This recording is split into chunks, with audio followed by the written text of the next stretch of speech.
एक जंगल में साध नामक मुनि रहते थे। उन्होंने तप करके बहुत सी विद्या हासिल की। एक दिन ध्यान लगाने के बाद जब उनकी आंखें खुलीं तो उनके हाथ में आसमान से एक गिलहरी आ गिरी। वह गिलहरी खून से लथपथ थी, क्योंकि वो चील के पंजों से छूटकर मुनि के हाथ में आ गिरी थी। गिलहरी मौत के डर से कांप रही थी। मुनि को उसके ऊपर दया आ गई। उन्होंने सोचा, क्यों न इसे अपनी विद्या से अपनी बेटी बना लूं। मेरी पत्नी कब से संतान प्राप्ति की चाह रख रही है, लेकिन उसके भाग्य में संतान है ही नहीं।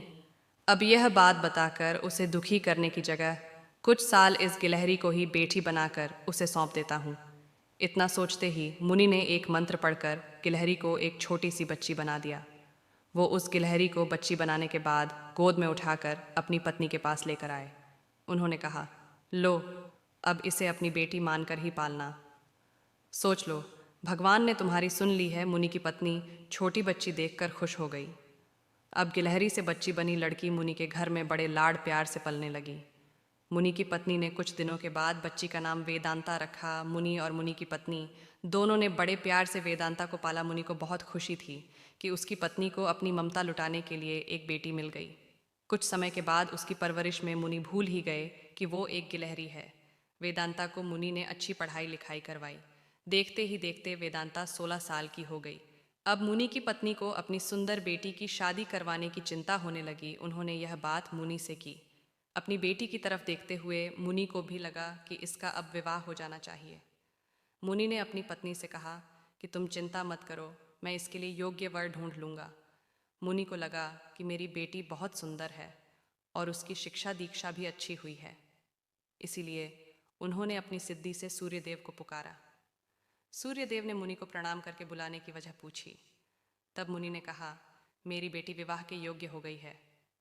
मैं चाहता हूँ कि आप इसके पति बने। सूर्यदेव ने कहा, आप एक बार अपनी पुत्री से पूछ लीजिए, अगर उसे मंजूर है तो मेरी तरफ से भी हाँ है।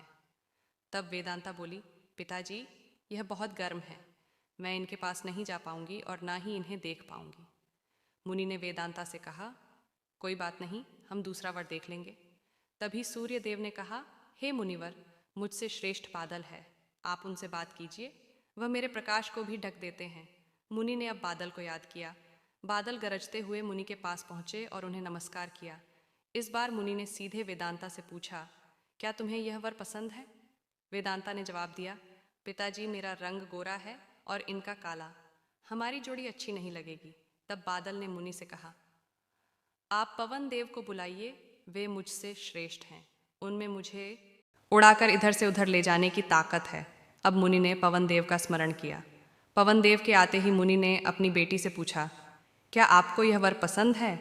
वेदांता बोली, पिताजी, यह तो एक जगह ठहरते ही नहीं हैं, इनके साथ मैं घर कैसे बसा पाऊंगी? इस बार मुनि ने पवन देव से पूछा, मुझे अपनी पुत्री के लिए वर की तलाश है, आप बताइए कि आपसे श्रेष्ठ कौन है? पवन देव ने जवाब दिया, मुनिवर, आप पर्वत को बुला सकते हैं, वह मेरा रास्ता रोक देते हैं, वह मुझसे श्रेष्ठ हैं। तुरंत मुनि ने पर्वत को पुकारा। पर्वत को देखते ही वेदांता बोली, यह तो पत्थर है, इनका दिल भी पत्थर का ही होगा, इनसे विवाह कैसे हो पाएगा पिताजी? मुनि ने हाथ जोड़कर पर्वत देव से पूछा, आपसे श्रेष्ठ कौन है? पर्वतराज ने जवाब दिया, हे मुनि, चूहा मुझ में छेद कर देता है, इस आधार से वह मुझसे श्रेष्ठ है। इतना कहते ही पर्वत देव के कान से चूहा नीचे कूदा। वेदांता ने जैसे ही चूहे को देखा, वह खुशी के मारे उछल पड़ी। उसने कहा, पिताजी, यही मेरा वर बनना चाहिए, मुझे यह पसंद है, इनकी पूंछ, कान, सब कुछ कितना प्यारा है। मुनि ने सोचा, आहो, मैंने एक गिलहरी को मंत्र विद्या से इंसान तो बना दिया, लेकिन इसका दिल अभी भी गिलहरी वाला ही है। मुनि ने तुरंत वेदांता को गिलहरी बनाया और उसका विवाह चूहे से करवा दिया। विवाह के बाद दोनों खुशी खुशी रहने लगे। कहानी से सीख, इंसान चाहे बाहर से कितना भी बदल जाए, लेकिन उसका दिल वैसा ही रहता है